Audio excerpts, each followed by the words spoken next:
Bienvenido a Euskal Politik, el podcast de actualidad política con tertulia, entrevista desde una perspectiva vasca. Soy Jon Koldo Arteaga y te animo a que nos sigas en euskalpolitik.eus. Gabon, beste astelen bat hemen Euskal Politikin, baina, pizkate desberdina izango da. Gaurko saioan, gure lagun Xabiereski Isabel izango du gure artean, eta, Xabier ekintzaile bat da, Atandarra jaiotzez, Beasainen ez izen, eta gaur egun Zaian bizi da. Bere aitona Bixenteski Isabelen historia jarraituz, hasi zen aireko kableen ikerketa.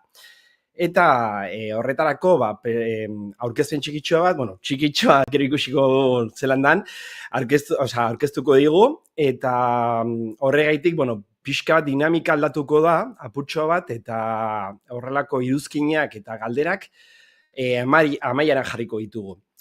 Ikusi duzunez, gaurko programa Euskara Hutsean izango da. Itxara montxotxo bat, orain, Gabon! Eta besteak, eta Mikel, Euskal Politikeko jende guztia. Eskerrik asko. Zuri. Zer mainoren, gonbidapena luzatzeagatik. Aurkezpenean, dandana ondo dago, dakien bat, hasiko gara zure, ez dakite, Bixenteski Isabelen historia jarraituz, zelan egin duzun ikerketa, eta gehien bat jakiteko aireko kableen asunto hau, gehien bat, lehen egon garen komentatzen jendeak, orokorren ez dakila zertaz ari garen, eta dala zehozera arraroa edo, hasiera baten. Earki, lehen aipatu dizuean bezala, gaurko saio izango da, Euskal Herriko basogintzaren inguruko memoria historiko ariketa bat, saio bat izango da. Eta zehazki, egia da, ni eta honen jaio nintzen, 3 urtekin Beasaineko nintzen bizitzea, eta 2010 urtean etorri nintzen honea Euskal Herriko Far Westea bizitzea, Bizkaiko enkarterrira. Eta, ondo esan dezun bezala, hasi nintzen hasiera baten, 2010 urtean ikertzen, gure aitona zan Bixenteski Isabelen kontuk ikertzen. Baina berehala konturatu nintzen, gaia motz gehatzen zela, zabaldu berren aukela. Zergatik, gure aitona Bixenteski Isabel izan zen kabilista bat, oso ezaguna, basoak ateratzen, Nafarroan batipat, baino ataunen hasizun bere ibilbidea. Eta gaur ikusiko duguna izango da, zer izan ziren aireko kableak, ze garrantzi izan zuten, eta ze aplikazio izan zuten. Dira ikusten dut nire orduan direla eta 18, espero eta 10etarako likidatzea. Jendea ez aspertzeko. Beraz, hasiera bezala... Aldatuko dute pantalla jartzeko zuzenean aurkezpena eta gure buruak entzeko. Eta hasiko naiz agurtzen, hemen daudenak Jokin, Onaitxo gure laguna, Iñaki eta Aitzol. Zer dira? Berez, hitz egiten dugunen aireko kablei buruz zertaz zaigia ez, igual, abia puntua hortik inbar dugu, ez da, horko deskribapenak esaten duen bezala, bi puntu, distantzi bat duen bi puntu, eta kota ezberdin daudenak, kable baten, altzairuzko kable baten bitartez, lotu eta karga bat garraiatzeko. Berez, baserri munduan, basogintzan, hori, erresa izan daitekela, teknologia naiz eta altzairizko kable izan, bai esparru baten, bestean ezberdina da. Baserri ere muan, nik atrebentzia hartu dut, betxeko kablea deitzeko, azken finen, baserri batea lotuta zegoen kable hau, izaten zen instalazio, nahiko xumea, nahiko simplea, gravitate bitartez mugitzen zena. Aldiz, basogintzan erabiltzen zen ur trikablea beste gauza bada. beste liga bat da. Nik hor ezberdindu ditut zura eta egurra. Ze gauza bat da zura eta bestea da egurra. Alegia, gaztelera zabaita ezberdindu egiten dira. Ezta? Gauza bat da egurra, leña, eta bestea bat da zura, madera. Zurgintza, arotza bezala, ez? Eta aldiz, egurra, egurrikatza. Zer dan azalpen bezala bakoitzena, zein dira bereien ezaugarria, baserri eremuan asko erabiliz ziren, Ataunen, Nafarroako, Aralarko aldean Maioaketan, Zeaman, Aretxabaletan, Leitzaranen, baserriko munduan erabilitako etxeko kable hori bazan oso gauza simplea. Teknologikoki oso simplea zan. Gravitateak mugitzen zuen karga, izan ziteken garoa, belar ondua, egurrikatza, laburrak izaten ziren, luzeraz, 100 metrotik 1000 metrotara, bakanen bat 1000 metrotik pasatzen zen, baina ez ziren oso ohikoak izaten. Eta izaten ziren instalakuntza finkoak, alegia urte bat, eta beste urte bat, eta beste urte bat erabiltzen ziren. Eta ari bakar izaten zen.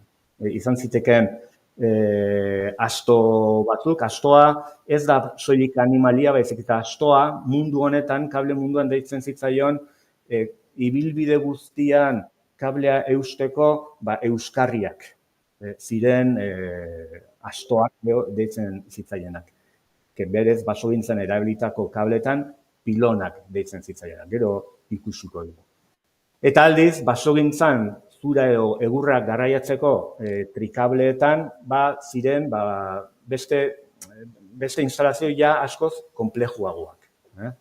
Kasu honetan egurra edo zura garraiatzeko erabiltzen ziren, nik ikertu ditudan edo ikusi ditudan espedienteetan, gero itzengo dugu baita ere Nafarroko Errege Artxibo Nagusien egiten dudan lana, hor aurkitu ditudan espedienteetan, motzena, laburrena, 300 metrotik, luzeena, 10.000 metrotaraino. Nere, hori baita ikusiko dugu gure aitona zanak, Erremendian 17 kilometroko instalazio bat egin zuen. Eta kasu honetan, instalakuntzak izaten ziren ibiltariak, alegia. Egoten ziren martxan 2, 3 urte, 4 urte, baina gero basoa agortzen zenean, azpiegitura guztia jaso egin zen, eta beste ubikazio batetara eramaten zen. Eta Nafarroko mendialde guztian egon ziren mota honetako kableak. Guztia da, guztia. Erribera eta erdialdea ezik, Nafarro guztian, alegia. Belagoako Juan Pitoko bentaren azpian dagoen arrakotik Ziordiraino. Baztango aritzakunetik Ameskoako Aillin arte. Alegia, Nafarroa guztia egon zen kablez josita. Eta batzutan, hor aipatzen dudan bezala, motorra ere izan zeitzaketen. Batipat, inklinazio bi puntuen arteko inklinazioa laburra zenean. Motor batekin laguntzen ziren kargak garraiatzeko. Baina zeintzuk dira Euskal Herrin teknologia honen hastapenak. Lehenengo erabilera teknologia honena ematen da 19. mendean. Iraultza industrialaren kontestuan, mehatzaritzan eta industrian. Hemen Bizkaiko ezkerraldean. Gallartan dago Euskal Herriko Mehatzaritza Museoa. Hor badago, obentzek zegoen ni izan nintzenean, maketa bat oso polita, 3 dimensiotan, herriko jubilatu batek eginda, eta maketa horretan agertzen zeuzkan markatuta, Bizkaiko ezkerraldean martxan izan ziren telefiriko guztien bideak, ibilbideak zeuzkan markatuta. Eta zan, oda, han egongo dela pentsatzen dudalako, oso maketa politia, oso biztaizo baten ikusten zen dituzulako ezkerraldeko aireko kable guztik, teleferikoa kasu honetan. Orduan, industrian oso ezaguna izango da 19. mendean eta 20. mende hasieran teknologia hau, eta baita ere 20. mende hasieran turismoa eta aisiari lotuta.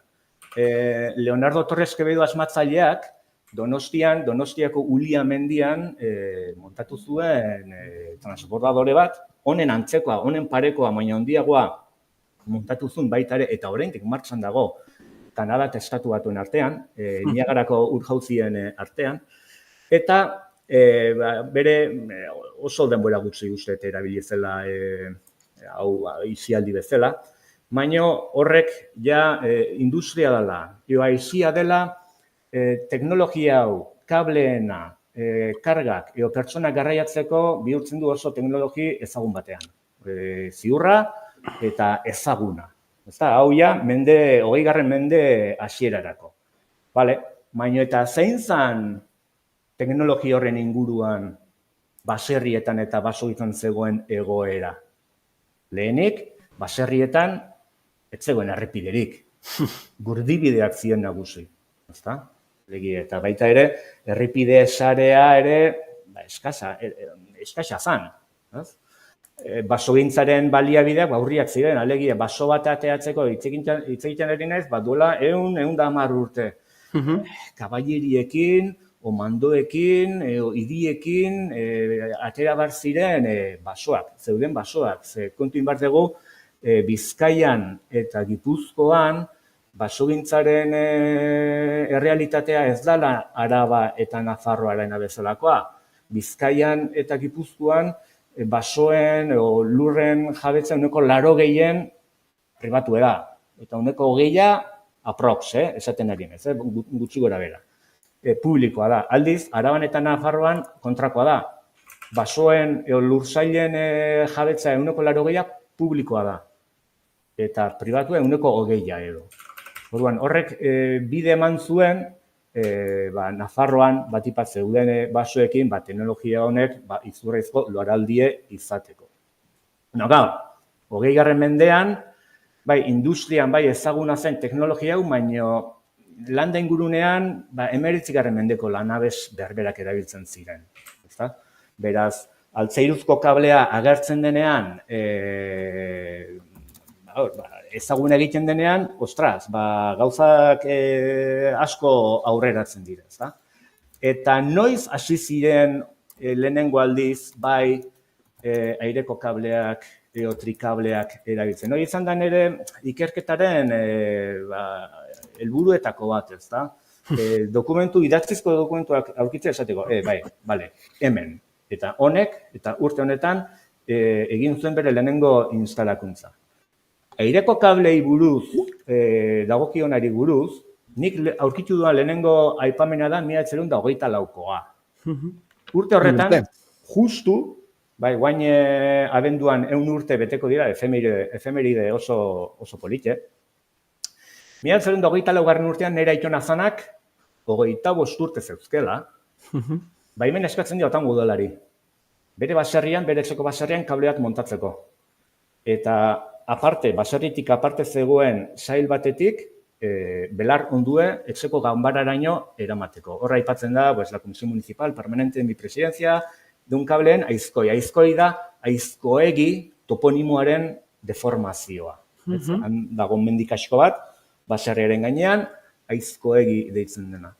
Eta gau, hau gertatzen denean, hau agertzen denean, baserri munduan izan zen, izugarrizko aurrerapena. Iraultza bat izan zen. Lehen ikusi dugu aurreko argazki baten, guendala 12 urteko argazki bada. Hor agertzen da, agerre handi baserrin, txomin, belar ondue, Bizkarren gainean kargatuta. Nola eramaten zuen, ezta? Baina lehen horrela Bizkar gainean, kaballeritan eraman barra zegoen, etxetik aparte zeuden sailetan, izan ikatza, izan garoa, izan belar ondua, o belar berdea, etxe arte garraiatzea zen, oso nekagarri, Orduan, kable xistrin batekin, etxetik aparte dagoen, sail batetik, produzioa, produktue, etxeko ganbaraino sartzea, hori izan zen, la hostia. Barkatu, Ez lasai. Izugarrizko aurrerapena izan zen, ezta? Orduan, hau gertatzen da 1924. Hor baita ere, horrekin batera, hor, ataunekin batera, Aralarko beste aldean, Nafarroko aldean, Maioaketan, alegia Araitzeko bailaran, Araitz, Betelu, Errazkin, Pintza, eta bartabar, urte antzeko eta hor 1923, 1924, hor urte horietan hasi zen baita erean lehenengo instalakuntzak egiten, baina ez eta aurkitu idatzizko dokumentuak esan du, bai, pertsona honek urte honetan, honetarako hau instalatu zuen. Hau izan da, nik dokumentu honik aurkitu nun Gipuzkoako artxibo orokorrean, ezta? Hori gertatzen da, 1924-en, eta hortik aurrea, esplosio bat gertatzen da, instalazioekin. Zergatik, hemen aipatzen deten, ezta, 20. mendean ataunen, 187 kable ezarriko dira. Hori aipatzen da, hemen daukadan liburuan, kable ataunen, liburu hau ataungo udal. Xabi, erakusten nahi zaren liburua, bakarrik aurkezten, oza, ikusten da aurkezpenean. Bai, bat. Zure buru ez da ikusten. Vale. Ados. Claro, agertzen denean teknologia hori ataunen izugarrizko aurrerapena da, ze ataungo herria zeo zer baldin bada da, bailara bat. Alegia, oso bailara estu bat. Aldapak daude, eskubi ezker, nunai. Beraz, beharrak, produktuak garraiatzeko modu eroso baten garraiatzeko beharrak baldintzatzen du teknologia honen zabalkundea. Eta horren ondotik, etorriko dira, bai, Aretxabaletan baita ere batzuk izan ziren, gutxi batzuk, Mutilloan ere bai, Zegaman dozena bat ere bai, Maioaketan 50 instalazio izan ziren, eta hortik aurrea, asko erabilizan, batipat, 80ko hamarkadar arte, horrela. Gaur egun ez da ia erabiltzen. Hemen lehen, aipatu deten bezala, aurrerapena, ez da, kontin dezagun, daukagula adibidez baserri baten hau bezalako sail bat, aparte dagoena gure baserritik, dagoela izugarrizko aldapa eta eraman barra daukadala nola edo ala etxeraino. Belar ondo hau, ez da? Nik hau, hor dagoen aldapakin bizkargainan kargatzea, kabaiarekin kargatzea, kabaiarekin eramatea, izugarrizko aldea dago, ez da? Orduan, izan zuen, izugarrizko arrakasta baserriko lan hau, ez da? Lanabez hau. Hemen aurreko argazki eta hau, Araitzeko bailaran hartuta daude, hauek dira Jesus Elosegiren argazki bildumakoak. Jesus Elosegi izan zara Arantzadi Zintza elkarteko sortzailea, presidentea, eta beha izatez Tolosakoa zan, eta udarako porretan Araitzeko bailara jotan zan. Eta han Araitzeko bailaran deigarri egiten zitzaion, han ikusten zituen kable guzti horiek, eta dedikatu zan, behan oporretan zegoen bitartean, dokumentatzea. Han ikusten zituen baserritarren lanak. Ezak, nik hemen baserritarren aldeko autu bat egin nahiko nuke, ez da? Baserritarrak, hor beti mito bat dago, atzeatuta inunik inoa. Baserritarra zozer balin bada da, praktikoa. Eta teknologi bat agertzen balin bada, bere lanean, lana aurreztuko diona, hartu ingo du. Izan kablea, edo izan mugikorra. Edo dronak. Edo dronak. Baserritarra izango da, lehena teknologi hori erabiltzen. Kaleume bat, baino lehenago. Orduan, hemen adibidez, argazki honetan, hau espila baserria da, ataunen, eta hor ikusten da espilako baserriaren paretan kontra nola hor amaitzen dan kablea, ez da? Pentsatzen guendikan han izango dutela. Lehen aipatu duetan horren adibide bezala, ez da? Kablea kasu hobetan zegoela etxeko atariraino, etxeko ganbararaino, etxeko aztigitura bat bezala konsideratuta. Beraz, ez da nire berez aireko kablea edo belar kablea ez da nire ikerketaren esparrua, baizik eta guain ikusiko duguna. Alegie, hau ja beste teknologia bat da. Ataunen da, olako oso gutxi egon ziren, guain ikusiko ditugunak bezalakok. Euskal Herrin lehenengo trikablea edo egurra, basoa kable bitartez ustiatzeko lehenengo kablea Iratitik mendibera instalatu zen. 1923, 1927, 4 urte eraman zituen kable hori montatzea. 1927 urtean hasi zen produkzioan. Eta hemen ikusten duguna da mendideko han zegoen zerrategiaren azpiegiturak dira hemen pabelloiak ikusten ditugunak. Baina nundik noa zijon han montatu zuten kablea. Hartu dezagun Euskal Herriko mapa politiko bat, bai? Eta joan gaitezen Siberuak, Nafarroak eta Benafarroak bat egiten duten puntu horretara. Pixkat idealizatzen baldin badugu horre aurkezpenan ikusten dugun bezala. Puntu hori, Errekaidorra, agertzen den puntu hori, hidronimoak esaten duen bezala, sarritan lehortuta dagoen errekatxo bat da, dago Iratiko oianaren bihotzean, puntu hori. Eta hor juntatzen dira Nafarroko Iratiko aldea, Baixen Nafarrokoak eta pixkat Siberuko. Hor hasten zan. Hor zaukan 18 kilometroko kablea mendiberaino, 3 sekzioetan. Baina hor zaukan bere hasiera. Guendik ere ondar gutxi batzuk han badaude. Batipat zirgak eta kablek erdoituta. Hemen ez dakit ondo ikusten dan, hemen eskubiko zuribeltzezko argazki horretan markatu ditut Siberuko, Nafarroko eta Benafarroko mugak gorriz. Eta hor ikusten da Errekaidorra azpikalden, hortik nola mendiberaino 18 kilometro nola luzatzen zen kablea. Hau ja bai zan teleferiko bat bezala, 25 urtez egon zen martxan kable hau, eta 25 urtetan egurra. Egurra eta egurra eman zioten Iratiko basoari, oianari. Gazteleraz esan da, a eskala amazonika. Raia, eman zioten hor basoari. Xabi, galderatxo bat. Bai. Baten batek ez badu ondo ikusten mapa, zure webunean pixka bat zabaltzeko eta kablegintza.eusen ikusgai dago, za? Bai. Jarriko dut. Ez de jarri, baina gero jarriko dut. Eta hemen montatu zen kable hau, Euskal Herriko lehenengo kablea montatu zuten Landatatik etorritako bi anai, Paul eta Alexis Pedeluk, eta hori ezartzeko erabili zuten Alpeetan jada oso ezaguna zen eta asko erabiltzen zen trikableen eredua. Horretarako ekarri zuten Suizatik ingenieri bat, eta Bergamotik, Italiatik, Moretti anaiak. Horko azpiegitura guztie montatzeko.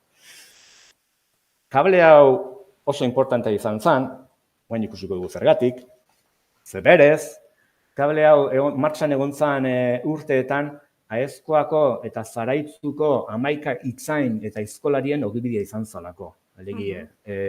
Ohikoa esaten zen, urtero, kanpaina guztietan, Aezkoatik eta Zaraitzutik, mutil askok, kable honetara lan egitea jutea, aizkolari bezala, ofizioa, kablelari ofizioa ikastera.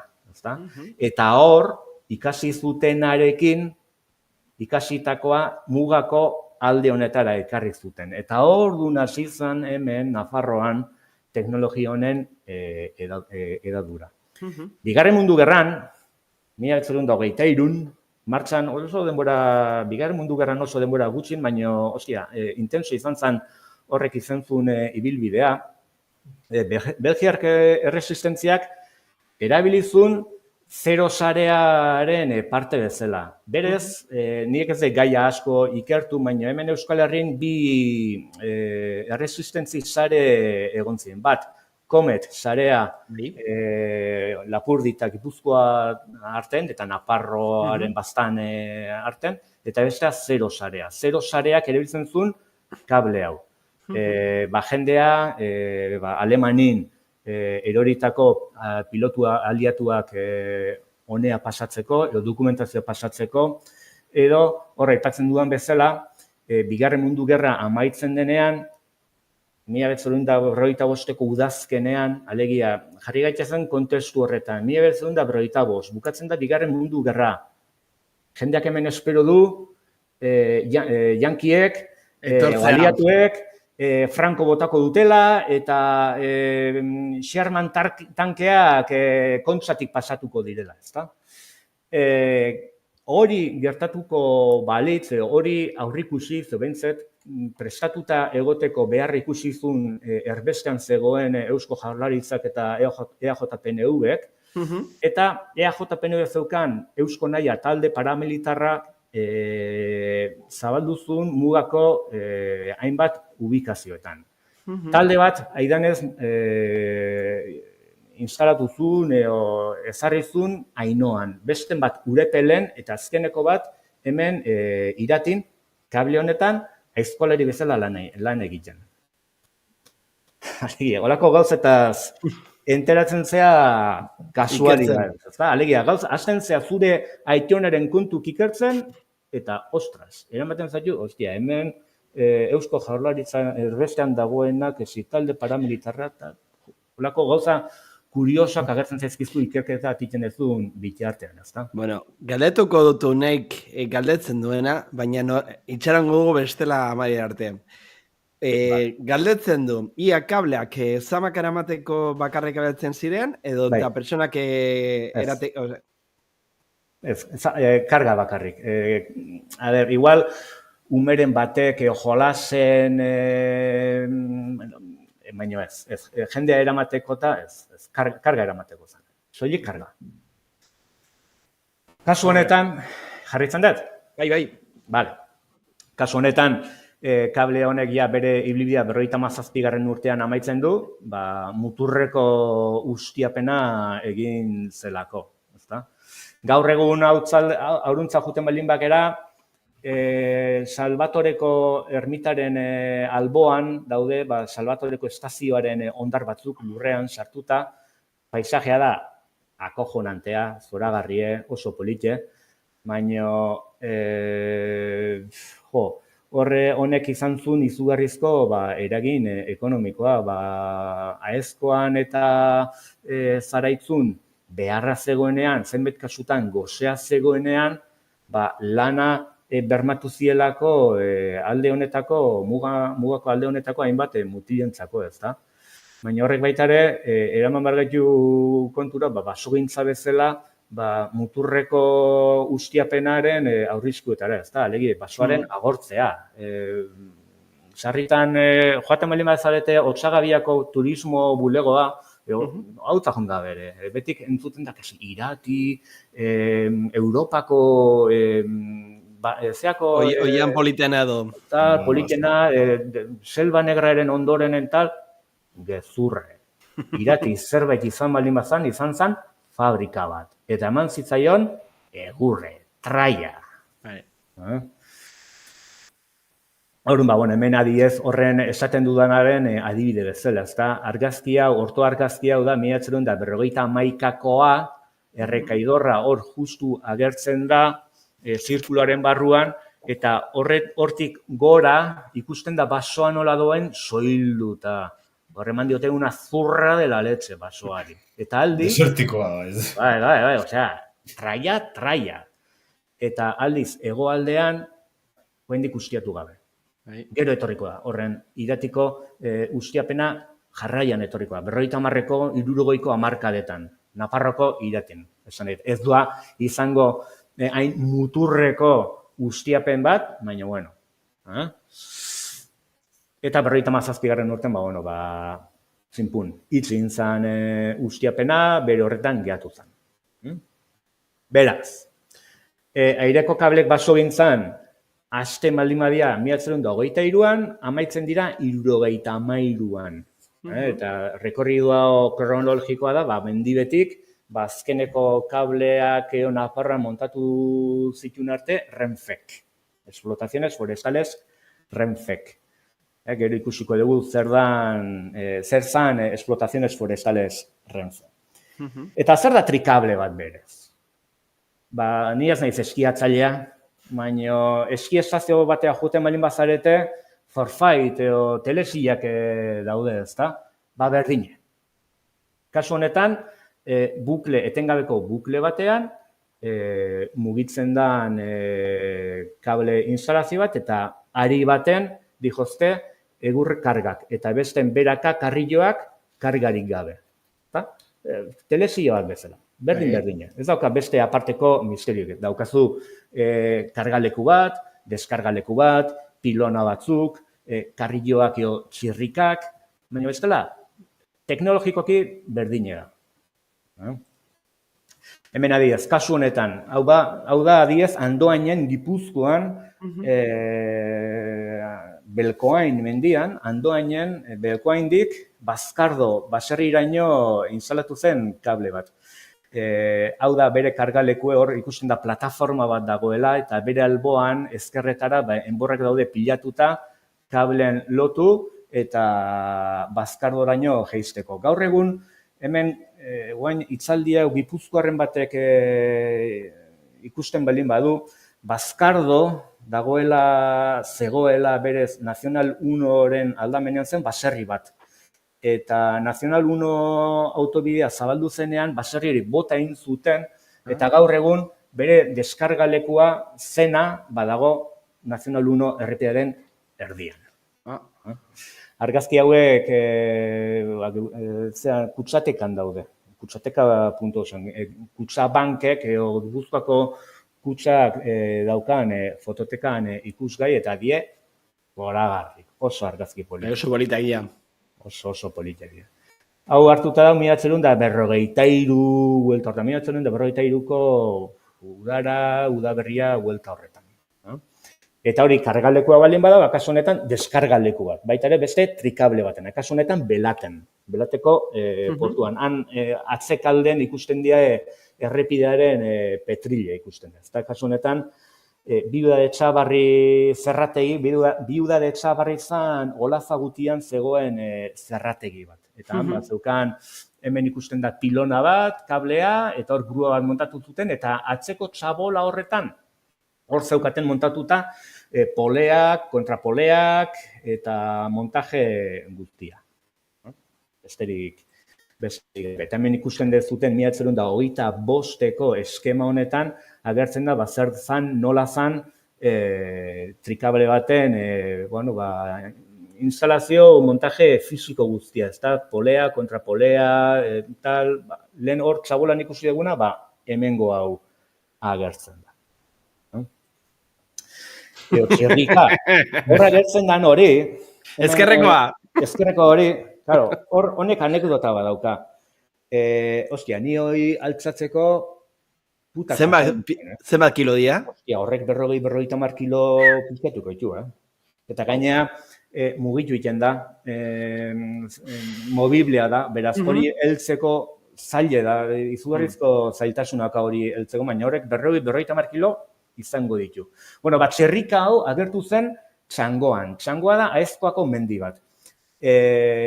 Mendilatz da Orbaizetan dagoen jatetxea eta aterpea, eta han bertako sukaldarik esan zigun, beha ben bizikleta hartuta, mendia juntzala, bere bizikletakin paso bat emate, eta, Dios, dorko hori,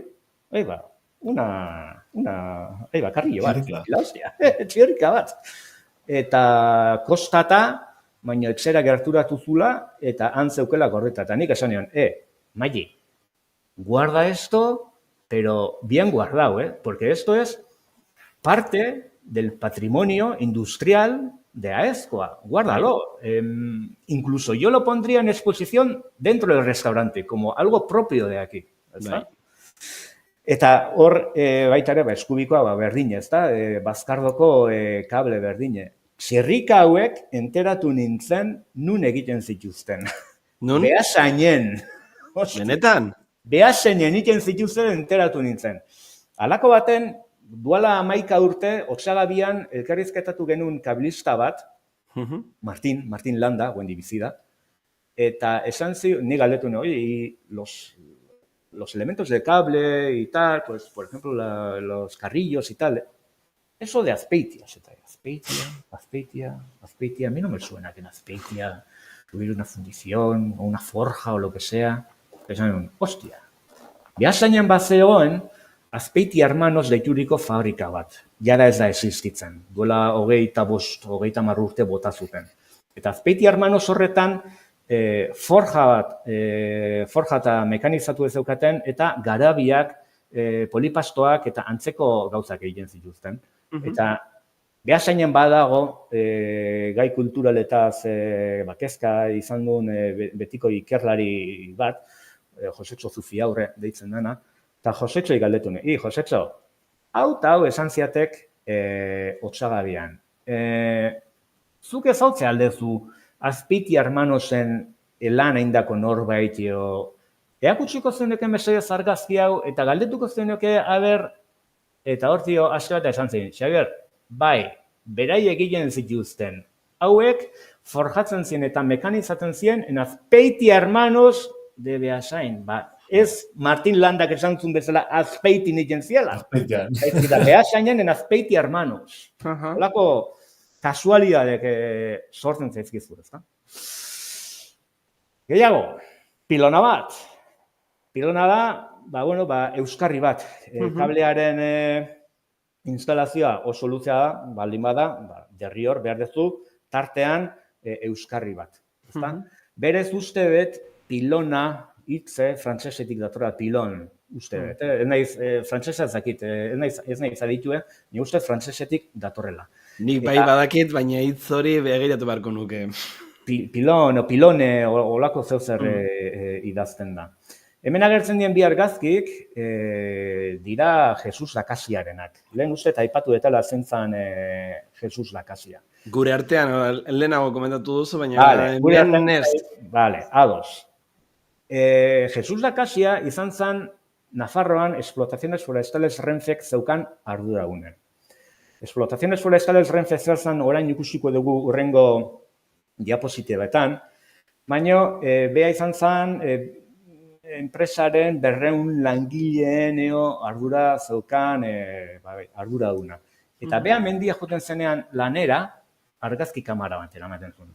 Hainbat argazkitan agertzen zen bere izena. Eta bere argazki funtsa, nik Jesus Lakasia ezautu nun 2012an. 3 urte behan dugu hil zen, 2015an. Eta beak, hilabete batzuk lehenago, eskuzabalki utzi zidan bere argazki bilduma digitalizatzen. Jo. Eta nik flipatu inon, klaro. Altxorra. Nik ez nun digitalizatu, eraman nun Donostiako gureakera eta esanean, hango jendei, hau digitalizatu jazue, zukun, tajuz. Ordainduko dizuet, nahi dezuten da. Nik digitalizatu dezaket, baina nik badakizuek ingo dezutela lan profesional bat. Lan fina. Lana egin ziaten, nik ordaindu non, kopia bat beraia emanien digitalean, eta, por supuesto, paperen baita itzulinin, ezta? Eta kasu honetan, orain, une honetan, Jesus Lakaseren argazki funtsa dago Nafarroako errege artxibo nagusian. Da, beraien Nafarroako artxiboko funtsa bat.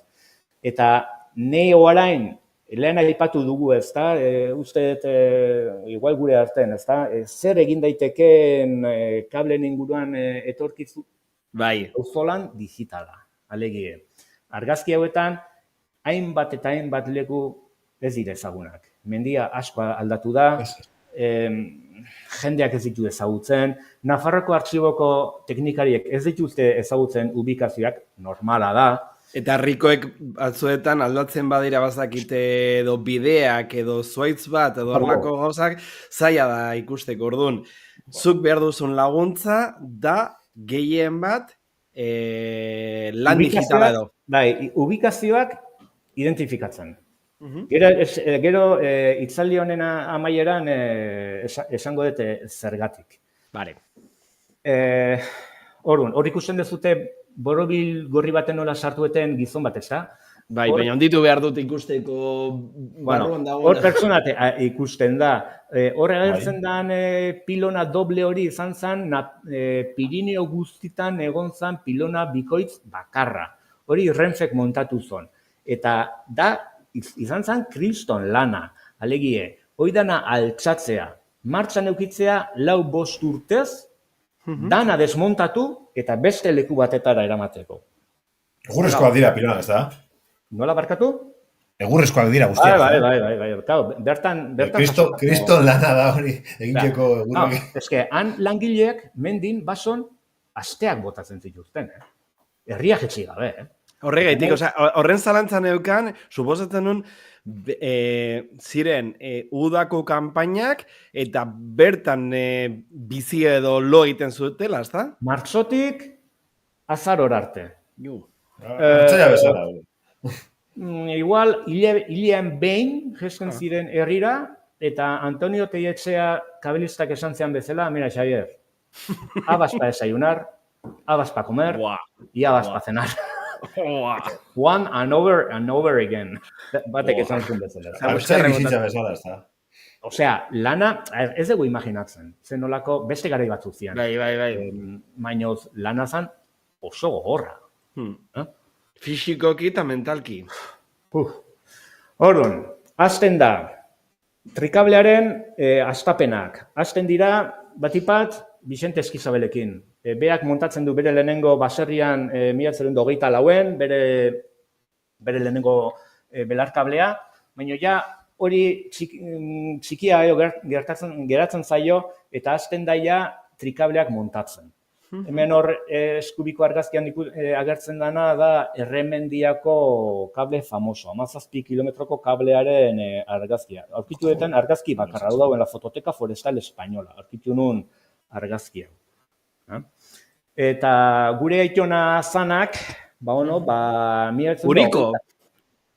Puriko deitzen zuten. Aidan ez, puru erretzeko ohitura zuten. Eta bere lehenengo kablea montatu zuen 34. urtean. Aezkoako hiriberritik, Iratiko ibairaino. El Irati S.A. hor agertzen dute, hor aipatzen dutena, izan zen Nafarroko enpresa oso handi bat, Irabiako urtegie, Irati oiaren erdian dagoen Irabiako urtegia, El Iratirena zen, argindarra sortzen zuen, trenbide bat zaukan Zangotzatik Iruñera, gero zerrategie zaukan Ekai Longidan, Agoitzen aldamenean, eta bertan baita ere destileria bat zaukaten, alegia, baina destileria ez alkolekoa, alkolekoa ez teateko alkolekoa, baitzik eta niaz naiz kimikoa, baina prozesu kimikoen bitartez, egurra erabiltzen zuten alkohol, metilikoak, acetonak, ulertzen dut. Olako alkoholaketa egiteko. Kontin bar dugu, Bigarren Gerra Zibilean eta Bigarren Mundu Gerren ondorenen muturreko autarkia ekonomiko batean bizi ginela. Orduan, petrolioa ezin zen erabili. Ez zegoen. Akzesoa petrolari oso mugatuta zegoen. Orduan, horren suzedanio gixaeo, egurrarekin ateratako alkoholak eta metanolak eta egiten zituzten. Eta hor, eskubialden agertzen den igaro bide hori izan, nire hau eta aurkitu nun Nafarroko, Nafarroko auzitegi probintzialaren artxiboan aurkitu nun. Eta zan, baimena o salvoconducto especial de fronteras, ematen zitzaiena mugan bizizien bizilagunei, langileei. Sekuntin bar dugu, Gerra Zibilaren ondorenen eta Bigarren Mundu Gerraren kontestu horretan muga zela zonalde itxi bat. Bai, gainera, lehen komentatu duzun, Eusko Naia eta hainbat talde zeudela. Orduan,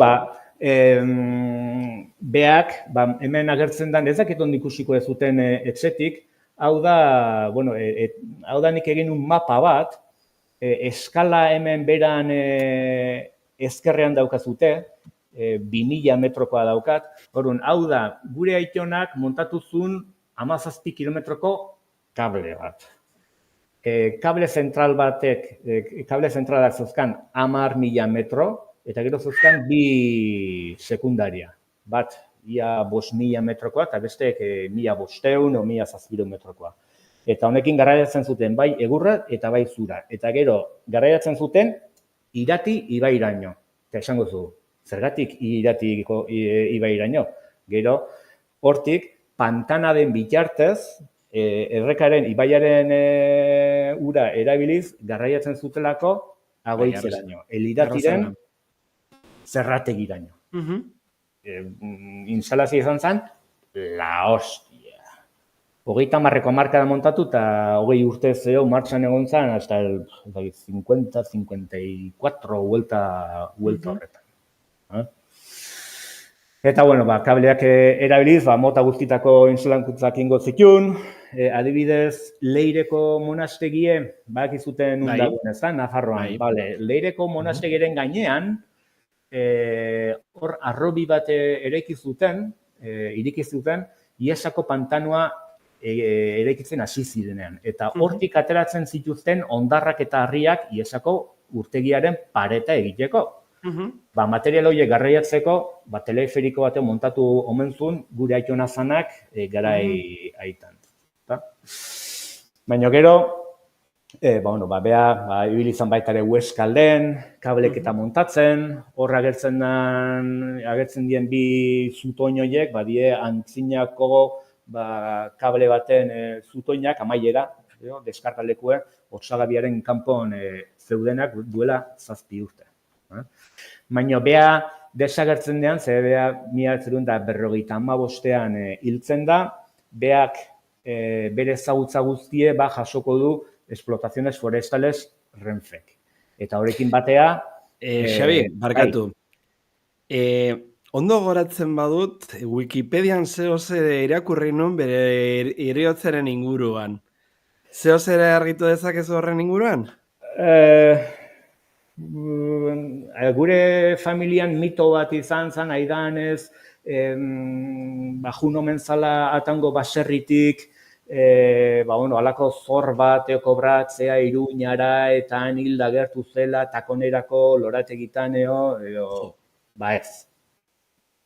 Duela 12 urte, anai eta biok harkutu genuen Nafarroko Auzitegi Gorenaren artxiboan, Auzitegi Gorenaren artxiboan harkutu genuen gure aitonaren autopsiaren espedientea. Eta horra agertzen zen, zergatik eta nola hil zen. Eta ezan hil gure familien uste zen bezala. Aidan ez behar bat izan omen zuen, gaur egun Nafarroko unibertsitate publikoa dagoen hor, sadar errekatzoa pasatzen omen da, hor agertu omen zen hilda. Baina etzeon alako misterio egon zanak gure familien. Nik misterioena irakurri numere garaia, orain dela ezakite aste bi edo, eta horregitek galdetzen dizut orduan, alde batera utziko dugu, gaia, eta jarraitzeko. Orduan, ze gertatzen da, desagertzen da Vicente Eskizabalen figura, eta loraldi bat ematen da Nafarroa guztian, teknologia honen inguruan. Azken finean, gaur egun, baso ustiapen bat egiten da eskiderrak, autokargadoreak, makinaria astuna erabiliz egiten da, baina orduan ez zegoen horrelakorik.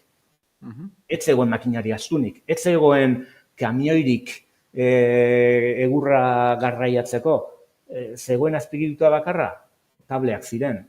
Beraz, Nafarroko mendialde guztian erabiliko dira trikableak.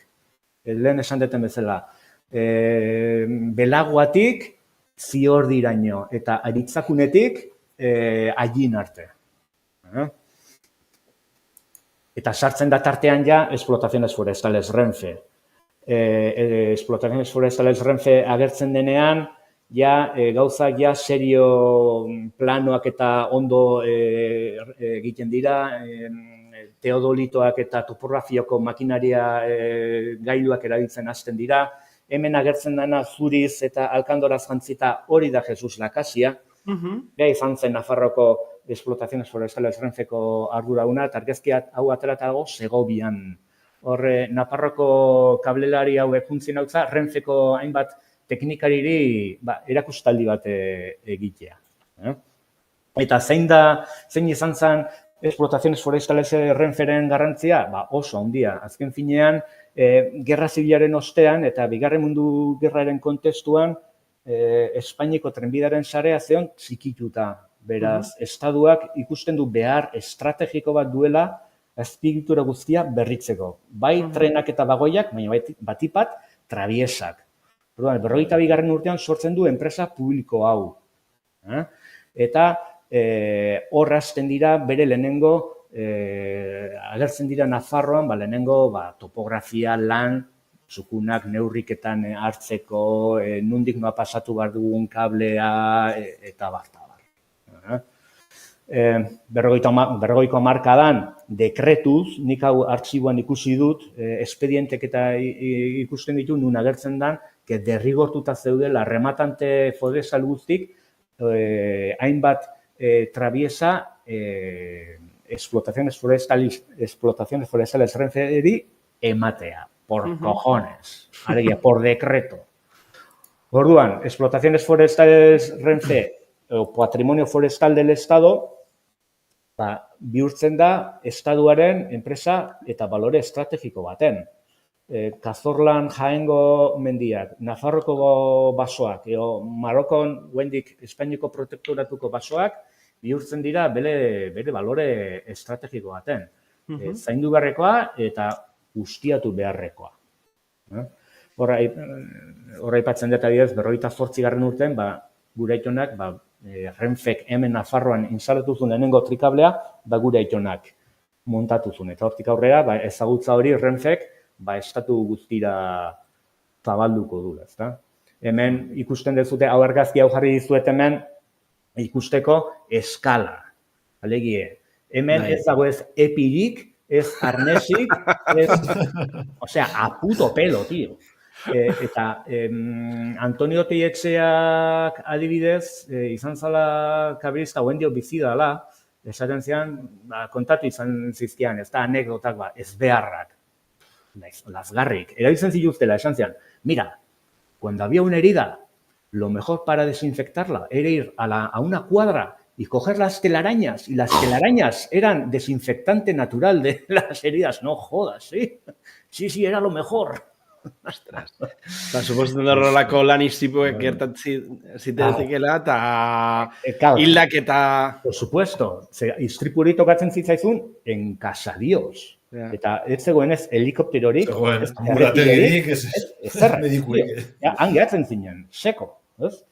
Beste argazki aldiz da Irabiako urtegian. Lehen aipatu duena den... Bai, dirudila da la Far West. Bai.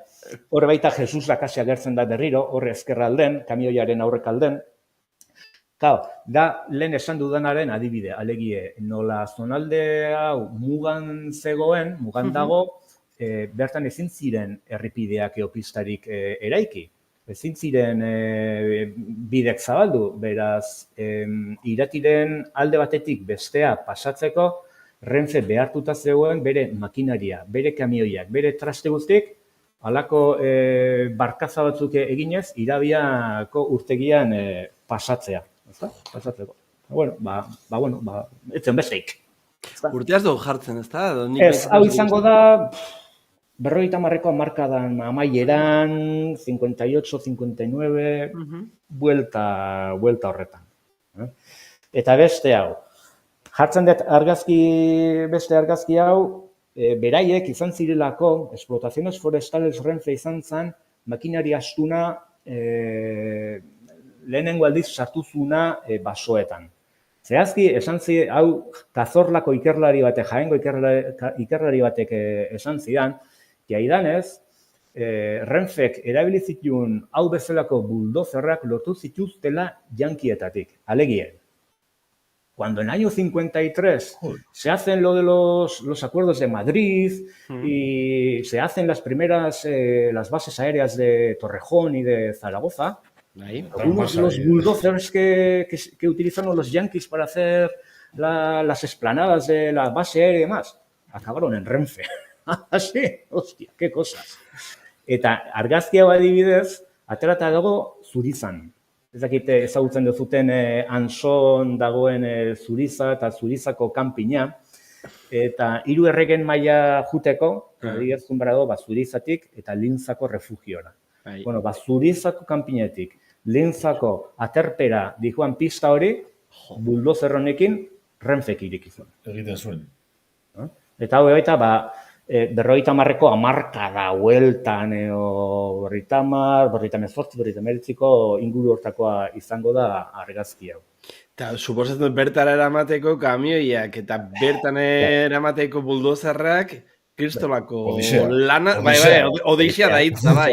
Odisea. Eta dirutza. Renfe zan, baina zan behar estrategiko bat zeukana estatuak. Indarra dago, eraman barra dago, zeieba. Baina lana eta esfortzua bezala, nahi gabea, eta desgrazik baita gertatu izan ziren, ezta? Eta zer esan nahi dudan honekin. Adibidez, guain ikusiko ditugun hurrengo bi presentazio hauekin. Alegie, Explotaciones Forestales Renfe hasi zen 42. urtean, baina bukatu 85. urtean amaitu zuen Renfek bere ibilbidea. Ordurako, egurra, trabiesak eta egiteko geozta gutxiago erabiltzen zen. Porlanezko trabiesak ohikoak ziren, beraz, Lakasiak esan zian, 80ko hamarkadan ikusten zutela enpresak azkenekotan zegoela. Baina kontestu horretan, Explotaciones Forestales Renfek etaren bi eraso jasan zituen. Hau izan zen, hasi nintzenen Vicente Eskizalen kuntuk ikertzen 2010an inondik ino espero ezuna. Alegien, nire ikerketaren erdian etaren jarduna gurutzatuko zen nik, ezta? Begira ibili nintzen, eta hau aurkitunen Lazkoko Beneditiarren artxiboan, zuzen aldizkaria, etaren zuzen aldizkarian, esateko, ze hostiagatik, Renfeko egurre atatzen duen kamioi batzuk, ze arrazoi dau leherketa batzuk egiteko, ezta? Hor, aipatzen dute, justifikatzen dute esanez, Renfe ari zela Nafarroako baso ondarea lapurtzen eta ereitzen ditu alako sasi ekologista batzuk, beraien jarduna justifikatzeko. Berez argazki hau, ekintza hau izan zen 81. urtean, gaur egungo Arrotxapeako Joaquin Beguntza kalean, hori erabat gaur egun hirigintzaldetik erabat aldatuta dago. Eta bestea, egin zuten beste eraso izan zen urte bat beranduago, Iruñeko tren geltokian, berdinagatik. Kintoa zen oraindik Patrimonio Forestal del Estadoko basoa, eta Estadua Nafarroako herriari lapurtzen ari zen ondarea salatzeko, bi kamioiak txikitu zituzten. Kontestu horretan hor, gaur egun Nafarroko gobernuarenak diren basoak, Aralar, Aezkoa, Kintoa, Erregerena, lehen Patrimonio Forestal del Estado zirenak, horiek pasatu ziren Nafarroko gobernura 87 azkeneko aldiz. 82ko a mejoramiento del Foro Navarro onartu zenean, 82. urtean hori jaso zen, baina behin betikoz, 1987an. Garai horretan urral buruzan edo... Uste dut, baietz. Baina urte batzuk lehenago, transmisio hori negoziatzeko, 1978an sortu zen komisio bat. Komisio bat, Nafarroko... bai. Azaldu, desgarria da. Eta Nafarroko Aezkoako juntak, batzordeak, betidanik, 18. mendetik nahi izan zuen beraienak ziren basoak itzultzea estatuak. 18. mendean, 1780 urtetan, Espainiko erregeak kendu omen zizkion batzordeari bere baso guztiak. Eta betidanik nahi zituzten la reversión, baso guzti horiena Aezkoako batzordean, logikoa den bezala. Hor sortu zen komisio bat, eta osatuta zegoen hiru politikariengatik. UCD-ko Jesus Mario Juan Mari Aristrain, PSOE-tik Gabriel Urralburu, ikusten haitu naiz, eta Gabriel Urralburu hor batzorde horretan zegoenean 28 urte zauzkala. Eta EAJ-PNV-tik Don Manuel de Irujo. Jo, kalitatezkoa. Ikusietela eta zauzkala, 87 urte. Potaje horretan sartuzen, alegia. Madridea jun, negociar con el Ministerio de Agricultura el traspaso de todos los montes públicos de Navarra a Navarra, eta bar, ezta? Eta, bueno, azkenen, lortu zen, baso guzti horiek Nafarrora itzultzea, ezta? Eta ja, bukatzen ari naiz pixkaten, ezta? Alegia, eta zer da hemen jarri detena? Kableen garrantzia Nafarroan, alegia. 1982 urtean onartzen denean la ley de mejoramiento del Foro Navarro, hor 59. artikuluan, F azpitituloan dago, o F atalean badago ohar bat. Eta da, kable guztiak instalatuko direnak Nafarroan, horiek Nafarroko gobernuaren eskumena direla, alegie. Bai, ibaietatik, bai, kable bitartez egiten diren garraioak ez dira estatuaren eskumena, baizik eta Nafarroko gobernuarena. Ordurako ja etzan kable erabiltzen, baina ez dakit zergatik, norbeiti bombilla piztu zitzaion, hori lege hori onartu zenean, eta hor sartu zon. Alegie, que todo lo que se transporte por cable Navarra es competencia Navarra. Kuriosoa. Nei oso kurioso egiten zait. Bai, bada. Bai, eta labur biltzeko, ja, maitzeko, gaur egun, ja, bueno, teknologi hori ja desagertzen da, azkeneko trikablea instalatzen da 1973 urtean, eta gero, hor, aipatzen duten bezala, pisten irekiera, makineria astunaren sarrera eta lan baldintzen hobenkuntzak, teknologia hau desagertzea ekarriko du. Teknologia hau agertzea, desagertzea, gertatzen da, aldaketa teknologikoak gertatzen direlako. Lehen asko erabiltzen ziren egurrezko trabiesak, baina ja ez dira erabiltzen. Ja egun porlanezkoak erabiltzen direlako. Eta gaur egun oso leku konkretu zehatzetan baino ez dira erabiltzen. Argazkia badira, Gorliz.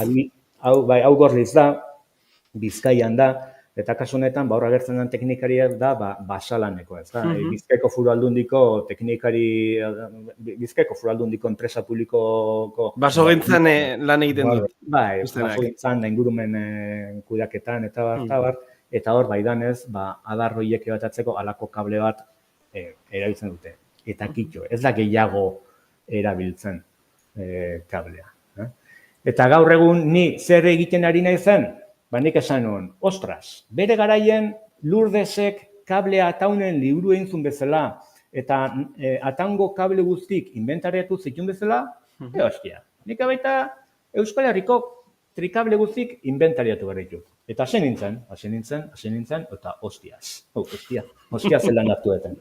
Alegie, gaur egun sartutan nago, Nafarroko Errege Artxibo Nagusiko han bertan gordetzen da, mendiz zuzendaritzaren funtsa, el Fondo de la Dirección de Montes, de la Diputación de Navarra.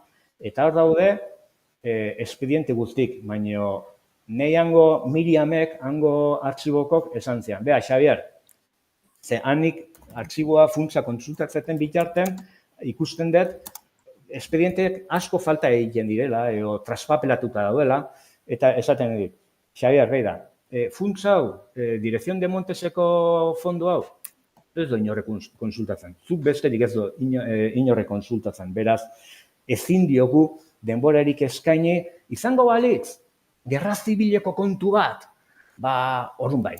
Ze, gerra zibileko kontuk, beti daukate interes bat, jende asko galdetzen du, baina hau nola zuk bakarrik begiratzen duzun, ez dakogu denborarik begiratzea. Orduan, zer egiten ari naiz une honetan? Aurkitzen detenen kable baten plano bat, espediente batean, Claro, nik aurkitzen dut, eta hemen agertzen da, plano hau da kuartilla bat. A4 baten, folio baten erdie. Eta hau nun hostia da, nik esan nuen, jode, nik jakin nahi dut nun hostia zeuden kableak, nundik noa zihozten. Inventario bat egin nahi balen bat, tajuzkoa egin nahi dut. Bueno, hartzen dut eta juten naiz Idenara. Idena da Infraestructura de Datos Espaciales de Navarra. Eta bertan daude, 1956ko edo 56ko ortofotoen geruzak. Bueno, hau hartuta Aniolatz, bueno, ez dela Aniolatz, toponimoa ez dela horrela baizik da Aniolatz. Bueno, horrea juten naiz Idenara eta hemen, ez dakit hor etxetik ikusten dezuten, ikusten die basoan halako bide batzuk bezala, ezta? Horiek dira kablentzako basoan zabaldutako kaleen bideak, ibilbideak. Ordu, nik egiten detena da, hasiera, kargaderoa eta deskargaderoa ibilbide guztia markatu, KML fitxategian deskargatu eta gero Google Earthen modu eroso baten ikusteko. Eta egiten ari naiz hori, Nafarroko aurkitzen ditudan kable guztiekin. Gaur egun, identifikatuta positiboki, bere espedientea, bere rekorridorekin eta bere KML fitxategiekin, 156 dauzkat identifikatuta. Desde el año 34 al 62. Guendi falta zaizkit, 1962-tik 1963 arte. 2 urtetan espero dut bukatzea.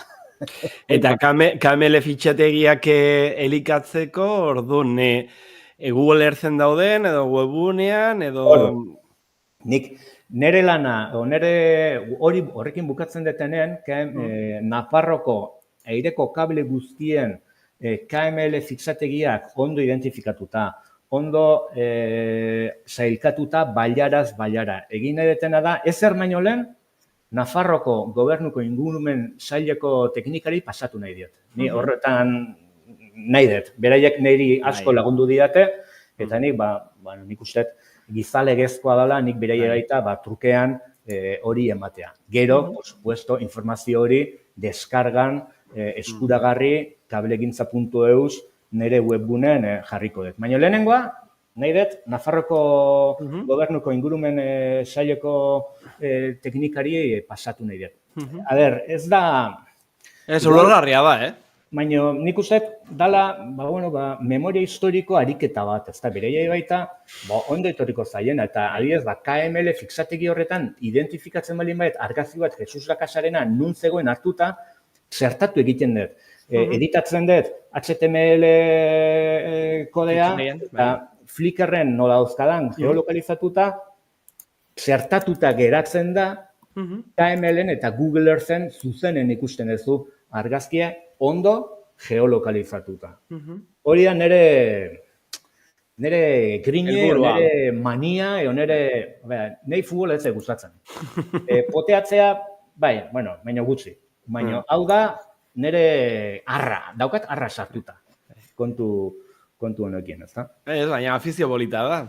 Dakien bate, amaitzarakoan komentatuko dugu. Eta kitxo! Eta beste zer gehiago.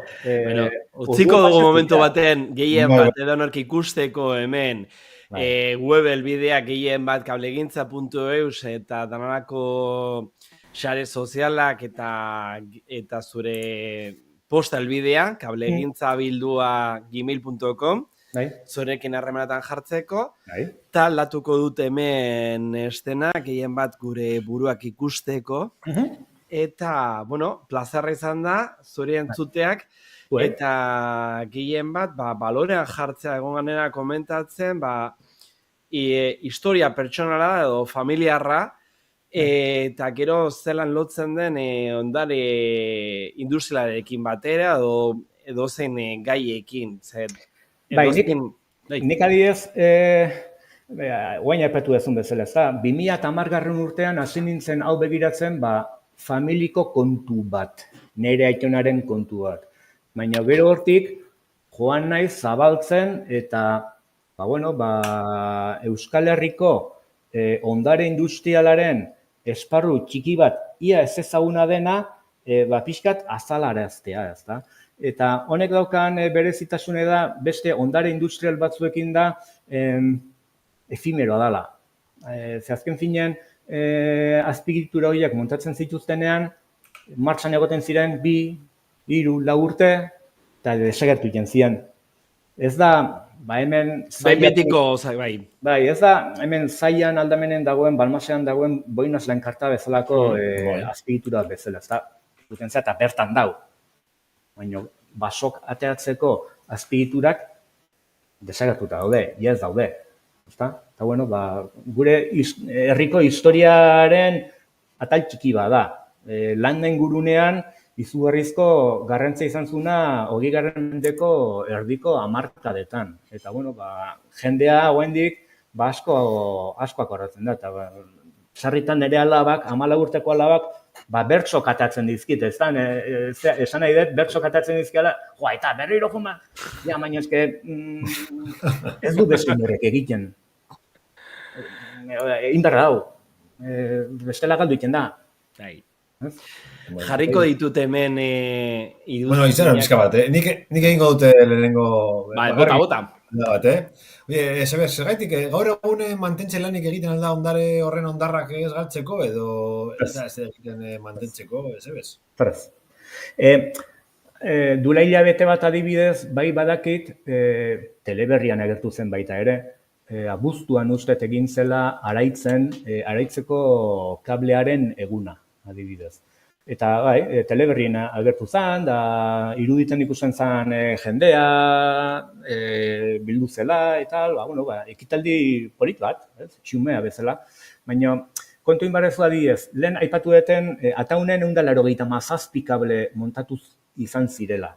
Horietatik, gaur egun, 6, 7, egongo dira, eta erabili ez dira erabiltzen. Egongo dira baserrietan, eta... Erabilpenik gabe. Zekao, kontu intzazu baita ere, gero aldaketa bat, autofokusa. Aldaketa teknologikoa gertatzen dela, bai, hasiera baten sartzen zirenean ganbara araño, belar onduko pilak, gero ja fardoak iritsi ziren, eta hobezan belar ondua fardotan gordetzea, konpaktatuagoa geratzen zelako.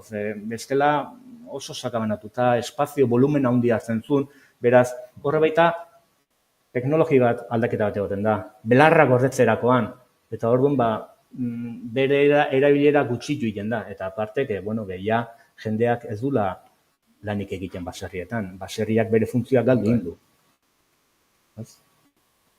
Daula da. Ez, baina da, behintzate historia ulertzeko, eta agian bizimoduak aldatu dira, baina da gure historia, eta dozin erabek nahi du, ikertu nahi badu, badauka horrelako aukera bat, eta ikustea zure adibiderekin, posible dela hastea ikertzen, gauzak lortzeko edo. Eta asko, etxetik egin dezakezu. Nik adibidez, Nafarroako kableen ibilbideak etxetik ateratzen ditut.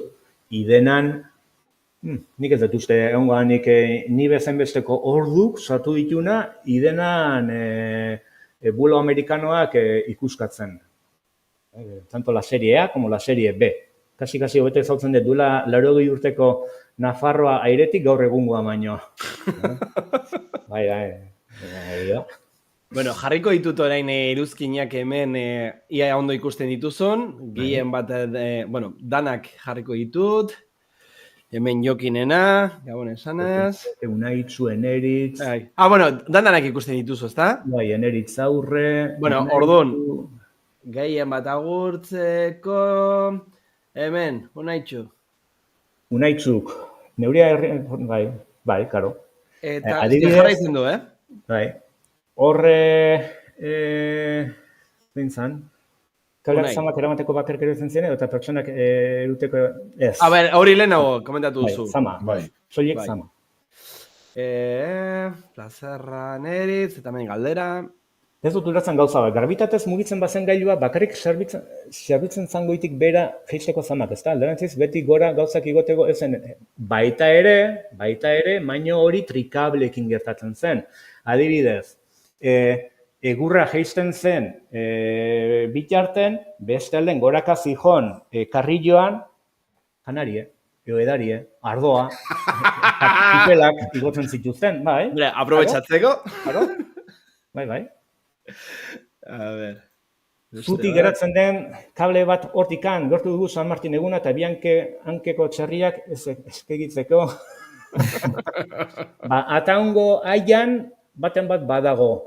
Eta hor nik aurkezpenean erabilieten agerre handiko kablea, 2012 arte ditula argazki horiek hori ustedek iazken duin zutela, etxekoek. 2012 eskuzabal halako demostrazio bat egin zuten, eta orduako kablea erdoituta eta oso egoera txarrean zegoen. Eta uste iaz kendu intzutela, baina ataungo aian uste baten bat badagoela. Bikain ez izabela hau dago jarria Facebook, hemen ez ikusten emojiak. Ez, emojiak ez. Eta den... Kable gintzaren eta politika gintzaren simil bat egingo zenuke, Xavier? Enez hau zartzen. Hori agia beste alde baten, edo eta beste momentu baten. Zerbeza batekin edo. Oira. Bueno, plazer handi bat izan da, pixka bat luzatu egin gara, baina, gaia pena merezi du, eta zuri entzutea pena merezi du. Eta orduan, zakite donorke nahi badu zeo zer... Norek galderaren bat egin nahi banigu. Nik aurkezpena, zieso aurkezpena bai jarriko dut kablegintza.eus webgunen zintzilik, bertan jendeak lasai ikusteko, eta igual baita ere kalidade hobearekin ikusteko. Gero nik ere, behan euskinetan jarriko dut URL-a zuzena, gehien bat eskargatzeko, alde batetik, zurekin harremanetan jartzeko berriz, egingo dudan izango da, jartzea bai kablegintza.eusen webgunea, gehi e-maila eta gainontzeko estekak, edonork ikusteko eta zuzenean erabiltzeko. Eta espero dugu, hori, alde batetik, edonork ikustea posible dela horrelako grine izanez, posible dela gauzak egitea. Hauego daukagu. Loain dauzkagun tresna teknologikoekin, hauego daukagu. Eta beste egonean komentatzen zuta biok, azkenean ekintzailea izan behar da, gehien bat edonork behar bat ikusterakoan, berak bere aldetik zeo zer egitea, eta posible dala.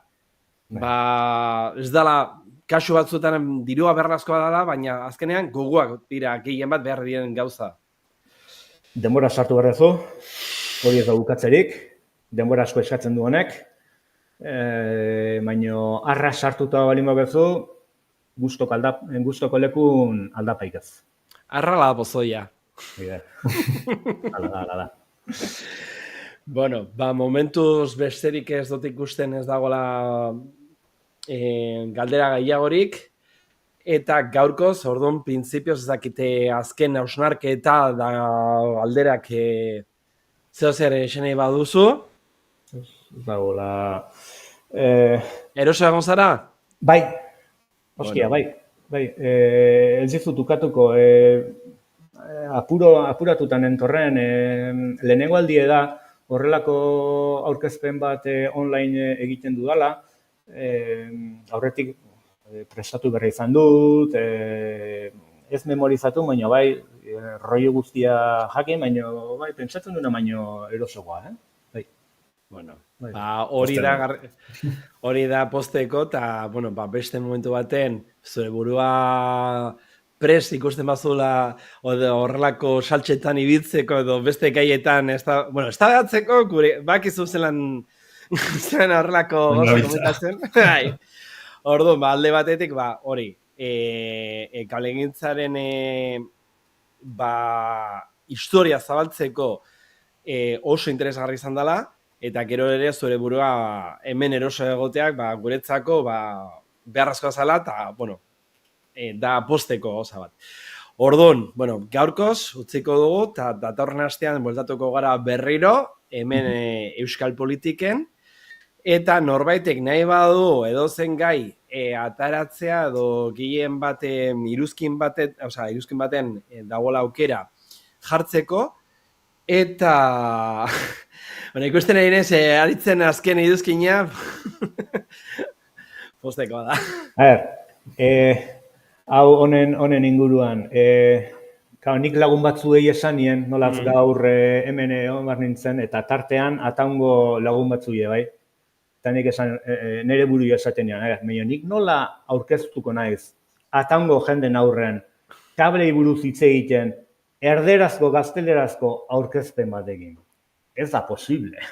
Ez, baina, gero askotan egon gara komentatzen horrelako gozak ere egiteko, eta mugatzea bakarrik bazakite euskararen egunean edo euskararen lien inguruan, da zeo zer artifiziala edo, orduan. Folklorikoa egiten da, tokatzen dalako. Nik saiatzen naiz, nik badakit baita ere badakit nun bizi naizen, alegia bizi naiz hemen Euskal Herriko Far Westean, zaian bizi naiz, hizkuntze errealitatea hemen ez da atango bezalakoa, behasaingo bezalakoa, badakit, baina niri horrek ez nada jola. Nik nire webgunea esan nuen, elebitan egin behar dut.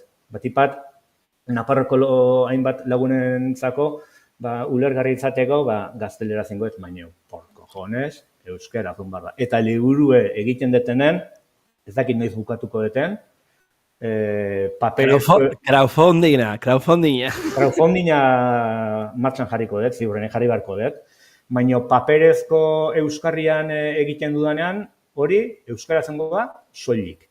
Digitalean, euskaraz, eta beste bertsio bat gazteleraz. Bai, baina paperean txukunen, tal, planokin, tal, hor, bentzen nik gogo jarriko dut eta bihotza jarriko dut euskaraz izan dadin. Primeran. Bueno, esandakoa, beste momentu batean, zure burua gai ikusten baduzu jarraitzeko beste kontuekin, bakizu hemen lagun artean gaudela. Lagun gara zure zain. Eta plazerra handi bat izan dela, eta espero dugu honen amaiera laista izateak, behintzat edo zuk beste kontutan ibiltzeko, eta zure alabak ere denboratxo bat ibiltzeko familia artean, eta beste momentu dutaten gozatzeko edo. Bueno, esandakoa, datorren astean berriro hemen jarraituko dugu, kaina ematen. Eskerrik asko, eta datorren astera arte. Venga, ondo segi, mi esker. Jo.